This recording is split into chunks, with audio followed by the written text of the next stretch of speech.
عليكم ورحمة الله وبركاته. بسم الله الرحمن الرحيم والصلاة والسلام على النبي الأمين. Nous sommes ici aujourd'hui dans le cadre de la rencontre organisée par le Centre HD en collaboration avec nos honorables leaders qui venaient de 4 régions de la République islamique de la Mauritanie, les services techniques et les financiers. Donc nous allons échanger sur quelques problèmes que nous rencontrons dans le cadre de la médiation agro-pastorale. Donc on souhaite bienvenue à nos honorables invités et on donne la parole à M. Ibrahim Ben Omar pour présenter le mot de l'accueil. Salam alaikum, bonjour à tout le monde. Lancement de la rencontre nationale entre les leaders communautaires et les partenaires techniques et financiers. Madame la représentante de la délégation de l'Union européenne, Madame la représentante de l'Alliance Sahel, Mesdames et Messieurs les représentants des organisations non gouvernementales, nationales et internationales invités, Mesdames et Messieurs les leaders communautaires, Mesdames et Messieurs, chers participants, distingués invités, en vos rangs, grades et qualités, tout protocole confondu. De prime abord, permettez-moi, au nom du Centre pour le dialogue humanitaire, de vous remercier pour votre présence massive qui démontre à suffisance votre volonté à participer activement à toute initiative qui vise à promouvoir la paix, le vivre ensemble, la sécurité et le développement de vos régions. En effet, le Sahel est une région vaste et peu peuplée, soumise à des conditions climatiques très extrêmes. Les pays qui forment le G5 Sahel s'étendent sur 5 millions de kilomètres carrés, soit une superficie 5 fois plus supérieure à celle de la France, de l'Allemagne et de la Belgique réunies. L'histoire du Sahel est très riche et sa population aussi est résiliente. À la croisée de chemins entre le Maghreb et l'Afrique subsaharienne, et aussi entre l'Est et l'Ouest du continent, le Sahel occupe une position stratégique. Les pays du G5 sont aussi confrontés à de multiples défis d'ordre démographique, climatique et socio-économique, combinés aussi à l'instabilité géopolitique au niveau sous-régional et à l'insécurité. Le programme Médiation agro-pastorale au Sahel est mis en œuvre par le Centre pour le dialogue humanitaire, qui est une organisation internationale de diplomatie privée basée sur les principes d'humanité, d'impartialité et d'indépendance. Sa mission est de contribuer à prévenir, atténuer et résoudre les conflits par le biais du dialogue et de la médiation. Madame la représentante de la délégation de l'Union européenne, Mesdames et Messieurs les leaders communautaires, Mesdames et Messieurs, chers participants, en amont de cette rencontre, les équipes du Centre HD ont conduit des travaux préparatoires avec les médiateurs communautaires sur les activités de prévention et de gestion de conflits ayant pour toile de fond, en général, la gestion et l'exploitation des ressources naturelles. Le projet Médiation agro-pastorale est mis en œuvre dans les 5 pays du G5 Sahel, à savoir le Burkina Faso, le Niger, le Mali, le Tchad et la République islamique de Mauritanie. L'objectif général de l'action du Centre HD est de contribuer aux efforts de stabilisation en soutenant la prévention des conflits et la coopération entre les acteurs. Ce projet qui nourrit donc de très grandes ambitions a poursuivi 3 objectifs. Il s'agit de structurer et appuyer les communautés des différentes communes bénéficiaires du projet dans le développement de comportements pacifiques et coopératifs entre eux à travers la médiation ou la négociation afin de prévenir ou réduire les tensions liées à l'exploitation des ressources naturelles et les risques d'escalade de violence au niveau intercommunautaire, en participant à la stabilisation durable de la zone. Ensuite, réduire la conflictualité au sein des communautés agro-pastorales et le long des routes de transhumance grâce aux mécanismes traditionnels ou endogènes de gestion et de prévention des conflits en appuyant les États dans le cadre légal. Enfin, structurer et appuyer les réseaux de médiateurs nomades, semi-nomades et sédentaires pour prévenir et gérer les conflits liés à l'exploitation des ressources naturelles en facilitant le dialogue entre les communautés et les acteurs étatiques sur les enjeux agro-pastoraux au niveau local, national et régional. L'objectif qui nous réunit aujourd'hui, c'est la facilitation et la création d'un cadre d'échange entre les leaders communautaires et les partenaires techniques et financiers afin de discuter des problèmes qui marquent le quotidien des populations du monde rural qui sont confrontées à des défis multiples. Ce cadre d'échange est également voulu et souhaité par les leaders communautaires qui avaient exprimé le besoin lors du lancement officiel du projet Médiation agro-pastorale au Sahel, ici même à Nouakchott en 2019. Nous nous réjouissons donc de la concrétisation de ce vœu que nous l'espérons apportera une plus-value dans le retour de la paix et la cohésion sociale. Cette rencontre fait donc suite à des séries de rencontres organisées au niveau local avec les autorités déconcentrées et locales. Nous formulons le vœu que ce cadre de rencontre offre l'opportunité aux leaders communautaires d'exprimer aux autorités nationales et aux partenaires techniques et financiers leurs préoccupations quotidiennes et que des pistes de solutions puissent être trouvées pour le bonheur des populations et pour le développement intégré de la République islamique de Mauritanie. Madame la représentante de la délégation de l'Union européenne, Mesdames et Messieurs les leaders communautaires, Mesdames et Messieurs chers participants, en République islamique de Mauritanie, le projet couvre 4 wilayas, le Hod el-Shergi, le Hod el-Gharbi, le Guidi Maha et la Saba, avec une centaine de médiateurs communautaires constitués en réseau sur un total de 12 communes reparties comme suit. Pour ce qui est de la wilaya de Hod el-Shergi, à travers la Moukata de Basignou et les communes de Fassala, Adel Bagrou, Walata et Bekid Lahwash. Pour la wilaya de Hod el-Gharbi, à travers la Moukata de Tintan et la commune de Hrejat. Il y a aussi la Moukata de Koubeni, où il y a les communes de Voulania, Medbougou et Gogizemal. Pour ce qui est de la wilaya de Guidamaha, la Moukata de Oulienje et les communes de Oulienje et Bouli. Enfin, pour la wilaya de la Saba, à travers la Moukata de Kankousa et les communes de Tanaha et Hamout.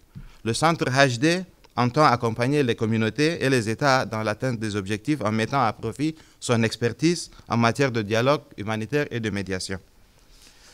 Madame la représentante de la délégation de l'Union européenne, Mesdames et Messieurs les leaders communautaires, Mesdames et Messieurs chers participants, cela dit, nous ne puissions douter de la pertinence des résolutions, si besoin est, qui seront issues des présentes rencontres. Ainsi, sur ce, donc, nous renvoyons les uns et les autres aux travaux de réflexion et nous souhaitons que les activités se déroulent convenablement. D'ores et déjà, nous nous excusons de certaines difficultés que vous auriez pu constater éventuellement dans la préparation de cette rencontre. Nous ferons l'effort de les corriger, puisque nous avions aussi besoin d'une certaine forme d'évaluation par les pairs notamment. Donc, je ne saurais terminer mon propos sans témoigner notre reconnaissance au ministère du Développement rural et à l'État de la République islamique de Mauritanie. Je voudrais également remercier les partenaires techniques et financiers, et en l'occurrence l'Union européenne, pour leur soutien sans faille et indéfectible. J'adresse aussi mes remerciements aux communautés pour leur disponibilité, mais aussi pour leur confiance à notre approche. Enfin, mes remerciements vont aux hommes de médias pour leur contribution inlassable à la visibilité des actions du Centre pour le dialogue humanitaire. Et je vous remercie pour votre aimable attention. سيدتي قادة فريق النموي الشامل والمستدام ممثل وفد الاتحاد الأوروبي في الجمهورية الإسلامية الموريتانية، السيدات والسادة ممثلون المنظمات غير الحكومية الوطنية والدولية، سيدتي الممثلة التحالف الساحل، السيدات والسادة المشاركون الأعزاء، السيدات والسادة قادة المجتمع. قبل كل شيء أسمح لي أن أشكركم على حضوركم الهائل في هذا الاجتماع. هذا يودي بما فيه الكفاية استعدادكم لمشاركة بنشاط في أي مبادرة تهدف إلى تعزيز السلام، التعايش السلمي والأمن والتنمية في مناطقكم. هذا يشهد على الفائدة التي تمنحها. أسمح لي أن أعبر عن امتناننا وشكرنا نيابة عن مركز الحوار الإنساني. ننتهز هذه الفرصة لنكرر امتناننا لكم. والواقع أن مركز الحوار الإنساني هي منظمة إنسانية للدبلوماسية الخاصة التي تركز آمالها على إدارة النزاعات ومنعها من خلال الحوار والوساطة. تمارس انشطاتها من خلال تنفيذ عدة من المشاريع. هذا الاجتماع هو نشاط لمشروع وساطة زراعية روائية في منطقة الساحل. يتم تنفيذ هذا المشروع في دول G5 الساحل. في الجمهورية الإسلامية الموريتانية يتم تنفيذه في 4 ولايات. الهود الشرقي، الهود الغربي، القديماخا والأسابة، عبر 12 بلديات. في ولاية الهود الشرقي مقاطعة باسكنو، بلديات فصالة، عدل بقرو، بيك الأهواش وولاتا. في ولاية الهود الغربي مقاطعة تنتان، منطقة إدارية طويل، البلدية الحريجات. وفي مقاطعة كوبيني بلدية فلانية، مدبوغو وجوجي زيمال. في ولاية القديماخا مقاطعة تولينجي، بلدية أولينجي وأبولي. وأخيرا في ولاية الأسابة مقاطعة كانكوسا، البلديات تناها وحامد. المشروع له 3 أهداف رئيسية. الهدف الأول هو هيكلة أو دعم القادة في جهود الوساطة الخاصة بهم حول النزاعات المتعلقة بالوصول إلى الموارد الطبيعية، ثم دعم الدولة في تحسين الإطار القانوني، وأخيرا تسهيل الحوار بين المجتمعات والسلطات حول القضايا الزراعية الروائية على مستوى المحلي الوطني والإقليمي. الهدف الآخر هو الذي يجمعنا اليوم في الواقع، يعني يسهل مركز الحوار الإنساني إطار التبادل بين القادة المجتمع والشركاء التقنينيين والماليين، ولكن أيضا قبل كل شيء السلطات المركزية، من أجل مناقشة المشاكل التي تميز الحياة اليومية لسكان العالم الريفي الذين يواجهون تحديات متعددة. هذا الإطار للحوار مطلوب أيضا من قبل قادة المجتمع الذين عبروا عنه أثناء إطلاق مشروع الوساطة الزراعية الروائية في منطقة ساحل هنا في نواكشوط في عام 2019. لذلك يسعد مركز الحوار الإنساني برواية هذه الرغبة تتحقق. نعمل مخلصين أن يجلب ذلك القيمة مضافة في تعزيز السلام والتماسك الاجتماعي. لذلك يأتي هذا الاجتماع بعد سلسلة من الاجتماعات التي تم تنفيذها على مستوى المحلي المركزي. الصعوبات التي تم تخليصها هنا هي تلك التي تتجاوز حلولها المستوى المركزي المحلي.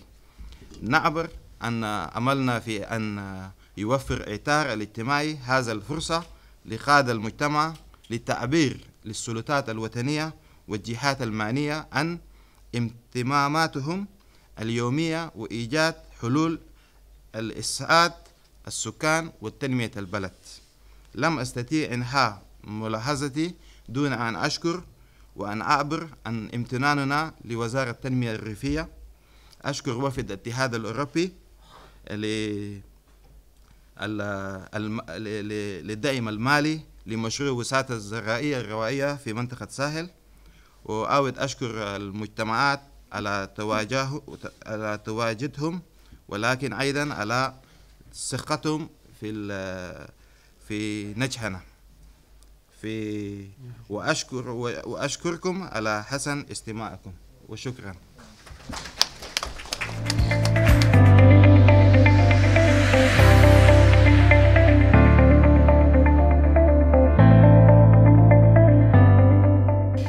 Mesdames et messieurs, en vos noms et qualités, salam alaikum. Permettez-moi tout d'abord de remercier le Centre pour le dialogue humanitaire pour l'organisation de ces journées de rencontres nationales. Et par la même occasion, permettez-moi de vous transmettre les salutations de l'ambassadeur de l'Union européenne, M. Giacomo Durazzo, pour qui la problématique de sécurité et de stabilité au Sahel reste une préoccupation quotidienne. Donc je vais demander à mon collègue de m'aider à vous traduire ce que je viens de dire. Merci. السلام عليكم أيها السادة والسيدات، اسمحوا لي بالبداية أن أشكر مركز الحوار الإنساني على إنشاء هذه الأيام الوطنية، وفي نفس الفرصة اسمحوا لي أن أمرر لكم سلام السفير الاتحاد، ممثل الاتحاد الأوروبي هنا جاكومو دورازو، الذي يبدي اهتماما خاصا لمشاكل الأمن والاستقرار في الساحل. Merci. Donc, la zone sahélo-saharienne est pastorale par excellence. Et cet espace connaît malheureusement depuis des décennies une situation de crise sans précédent.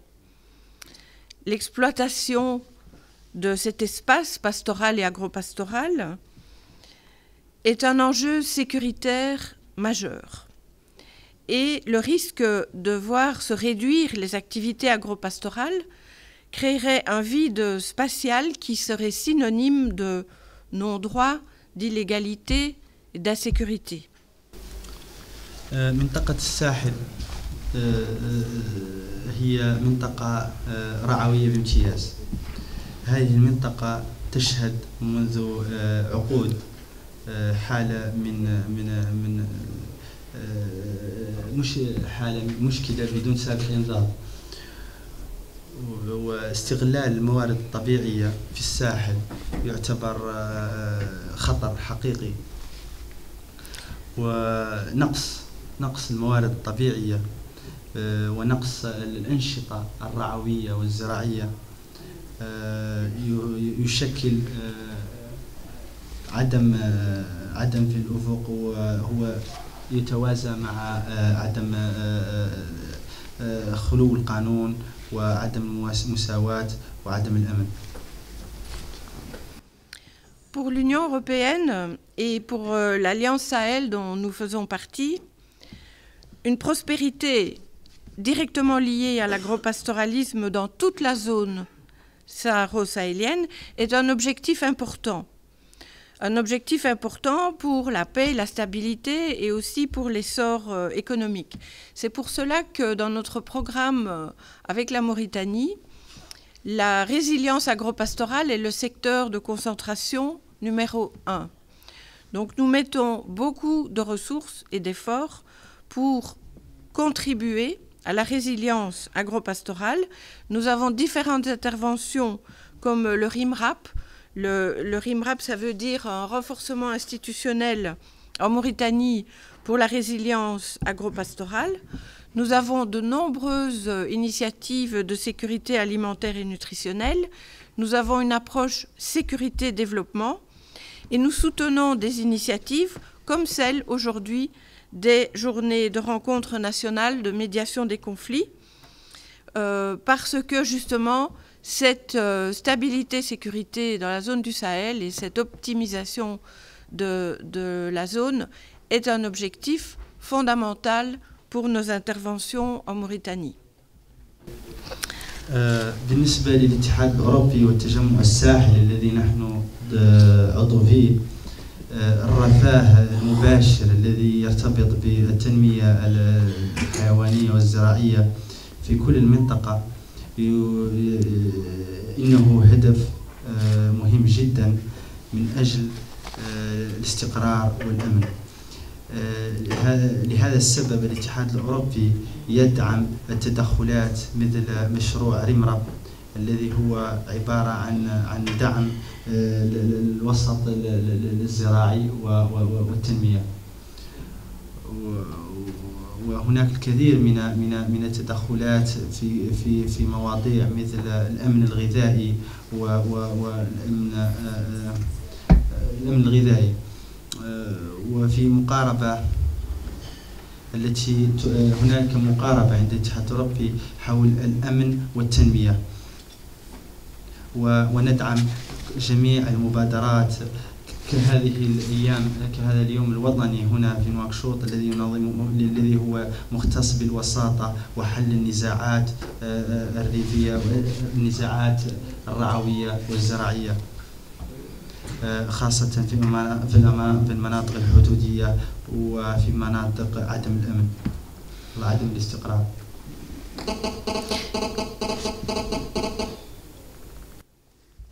Je dois dire que j'ai un profond respect pour les hommes et pour les femmes qui connaissent bien le Sahel et qui savent parfaitement en optimiser l'exploitation. تريد أن تقول أنها عندها احترام خاص للنساء والرجال الذين يعرفون جيدا منطقة الساحل والذين يعرفون جيدا كيف يدخرون الموارد.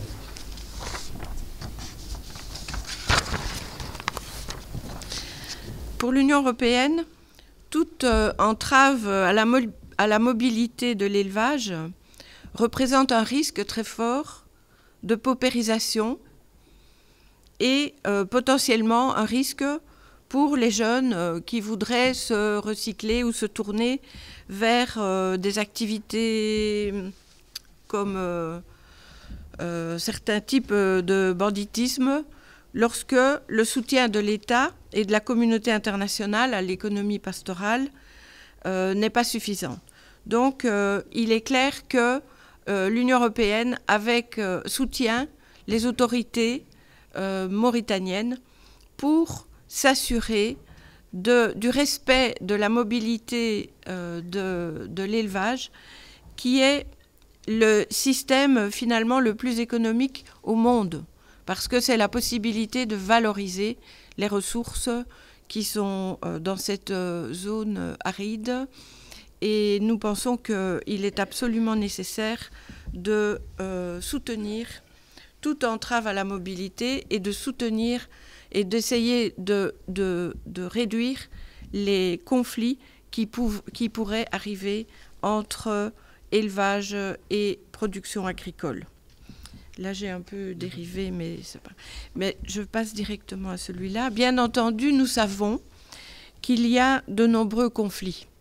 Les conflits sont parfois très violents et ils surviennent entre agriculteurs et pasteurs à cause de la concurrence pour un accès à des ressources naturelles sur des terres qui ne parviennent pas ou qui pourraient ne pas parvenir à supporter une charge qui deviendrait trop lourde. Et ces conflits peuvent créer une fracture entre différents groupes sociaux, aussi une fracture entre l'État et sa population. Et cette fracture peut durer pendant plusieurs générations. Et donc, depuis plusieurs années, l'Union européenne contribue à prévenir les conflits. Et malgré tout, les violences continuent. Donc, nous savons qu'il s'agit de vie et de survie. Nous comprenons que les personnes impliquées dans ces violences ou dans ces conflits veulent sauver leur survie, sauver la survie de leur famille. Et nous comprenons que parfois, la seule solution en désespoir de cause reste la violence.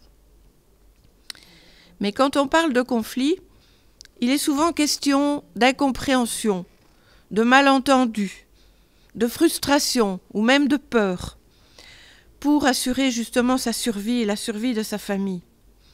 Et il est très important que les différents groupes se parlent et qu'ils puissent trouver une autre solution que la violence.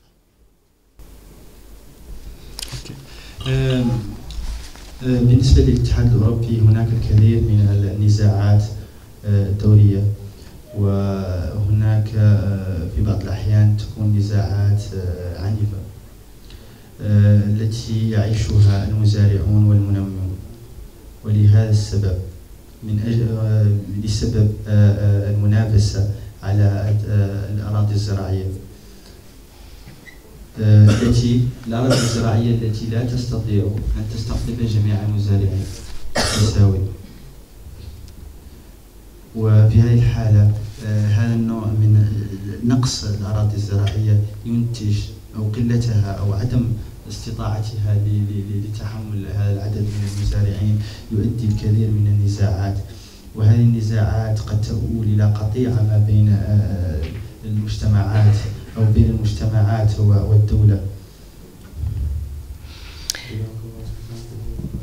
ومنذ سنوات الاتحاد الأوروبي يساهم في استباقية النزاعات وحلها، لكن العنف يستمر. وعندما ونعلم أن هذه مسألة حياة أو موت، نستطيع أن نفهم أن الحل الوحيد هو نبذ العنف والتطرف. وعندما نتحدث عن النزاعات أو المشاكل دائما هناك سوء تفاهم، عدم فهم بين طرف أو آخر، غضب من الآخر أو خوف أو عدم فهم للحياة واختلاف الأهداف ما بين الجماعات أو الأطراف التي تتحدث أو تتقاسم نفس المكان يستطيع أن يجلب سريعا النزاعات أو العنف. La médiation est un exercice sensible qui nécessite une approche prudente et il est nécessaire d'éviter les raccourcis ou les idées préconçues qui peuvent mener à des malentendus. Donc la journée d'aujourd'hui, les journées de rencontres nationales sont très importantes pour pouvoir justement échanger et je vous souhaite à tous une très bonne participation à ces journées de rencontres nationales et de très fructueux échanges. Et je vous remercie pour votre attention. Shukran jazilan. الوساطة هي تمرين صعيب وحساس الذي يتطلب الحرص واليقظة كثيرا. الخطوة الأولى هي درس الخلاف أولا واستجلاب سبب المشكل وأيضا معرفة أصول النزاع من أجل أن تتجنبوا الأفكار المسبقة والأفكار المسبقة. وفي الأخير تشكركم والسلام عليكم.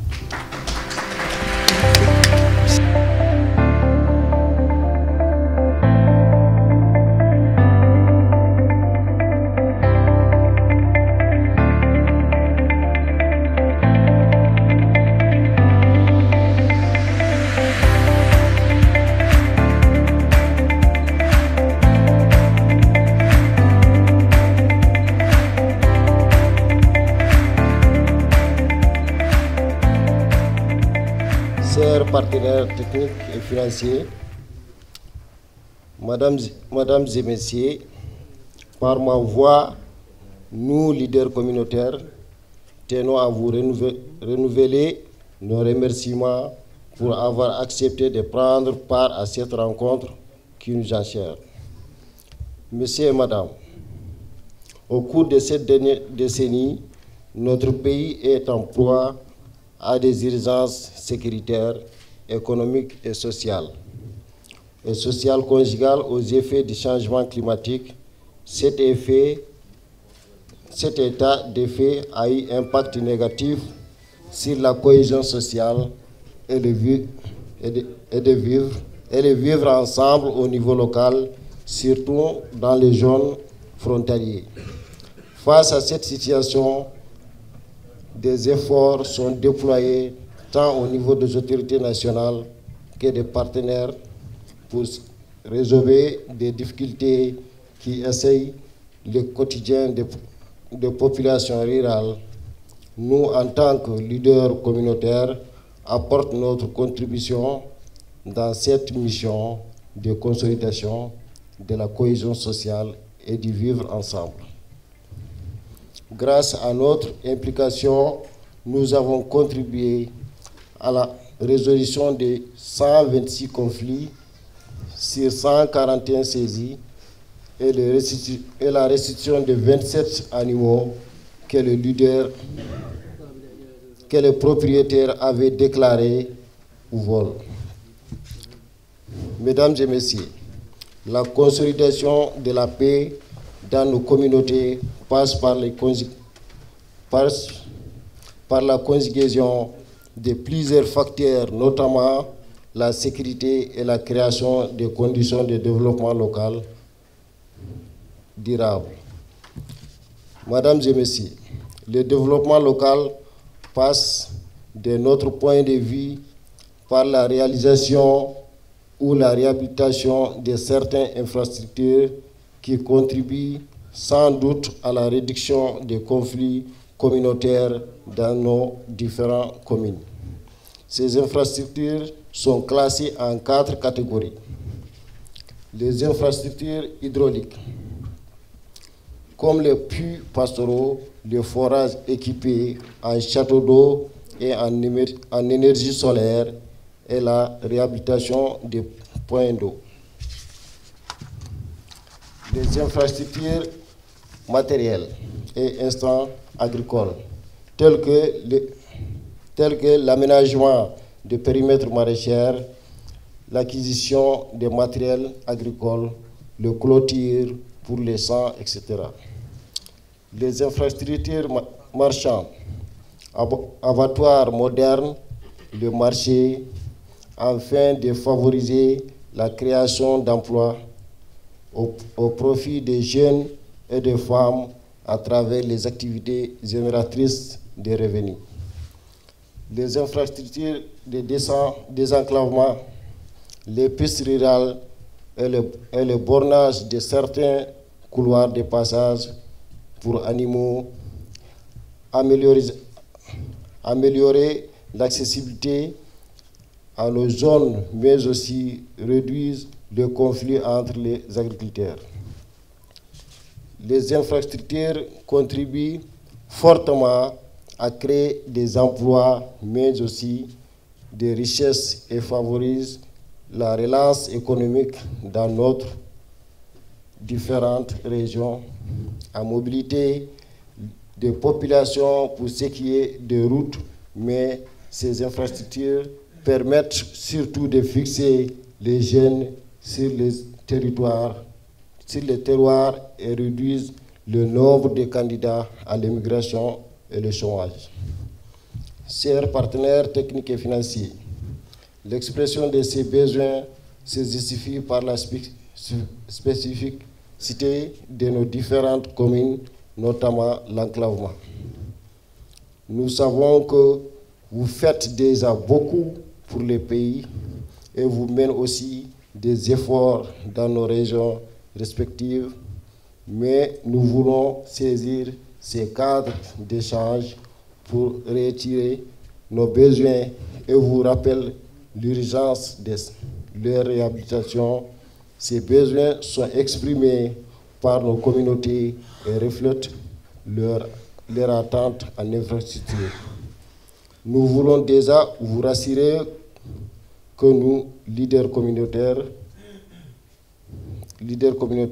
sommes disponibles à mobiliser les populations afin d'apporter notre contribution dans les réalisations de ces infrastructures si d'aventure nous sommes sollicités pour une tâche spécifique. Nous pouvons assurer le suivi de la réalisation des ouvrages, leur entretien par la mise en place d'instances, la gestion rigoureuse. C'est dire que la ressource humaine est disponible. Chers partenaires techniques et financiers, telles sont nos doléances à votre endroit. Vos appuis peuvent être multiples et multiformes. Nous formulons le vœu de ces doléances. Trouvons un écho favorable et puisse être réalisé afin de redonner espoir aux milliers de personnes qui sont dans l'attente et les besoins. Merci pour votre aimable attention.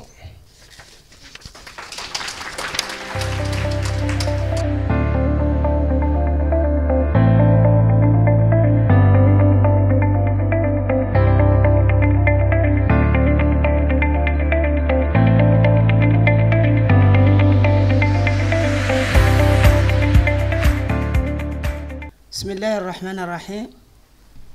مسلمة إلى السادة الحضور، مسلمة إلى الشركاء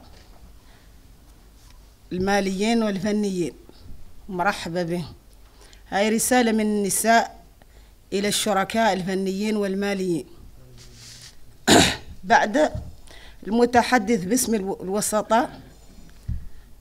الوسطاء المجتمعين، نود أن نأخذ الكلمة لنشرك ونؤكد على حسن توقيت وإلحاح الاحتياجات البنية التحتية. نشارك نحن في منع النزاعات. نشارك نحن في منع النزاعات وإرادتها من خلال شبكات وسطاء المجتمعين. نشارك في الوساطات وننجح في حل بعض النزاعات بقدر ما نستطيع. بالعودة إلى البنية التحتية، فإن تحقيقها مفيد بالتأكيد للسكان، لكنها على وجه التحديد أكثر فائدة للنساء والشباب. فيما يتعلق بالبنية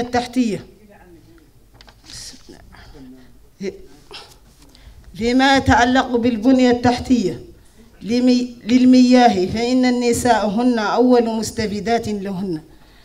يعانين الأمرين من جلب الماء. تذهب بعض النساء إلى نقاط المياه التي تقع غالبا على بعد 8 كيلومترات على ظهور الحمير أو سيرا على الأقدام للحصول على المياه لاستهلاك الأسرة. في البنية التحتية لسوق هذه المصادر دخلنا المالي، أن إنجاب البنية التحتية في الأسواق سيسمح لنا بتطوير أنشطتنا المدنية للدخل. سنكون قادرين على توفير المزيد لعائلتنا مثل الرعاية الصحية وتعليم الأطفال. وينطبق الشيء نفسه على البنية التحتية الزراعية من خلال بيع المنتجات الزراعية. وندعو إلى إنشاء بنية تحتية تعليمية وتدريب مهني من أجل تعزيز قدرات المرأة وتعزيز الأطفال إلى تعليم التدريب. وندعو إلى إنشاء تعليم التدريب المهني سيسمح لنا بالتعهد والتزويج وترويج منتجاتنا المحلية بشكل أفضل. أعزائي الشركاء، نود أن نطمئنكم أنه في الوقت الحاضر يتم تنظيم النساء في الجمعيات والتعاونيات في بلدياتنا المختلفة بفضل هذه الهياكل المحلية. يمكننا المساعدة في دعم بناء هذه البنية التحتية، ولكن أيضا ضمان صيانة هذه الهياكل وإرادتها ومراقبتها من خلال لجان الإدارة. نحن على يقين أن هذه البنية التحتية ستساهم بلا شك في السلام والتنمية العزيزين على بلدنا. وأشكركم.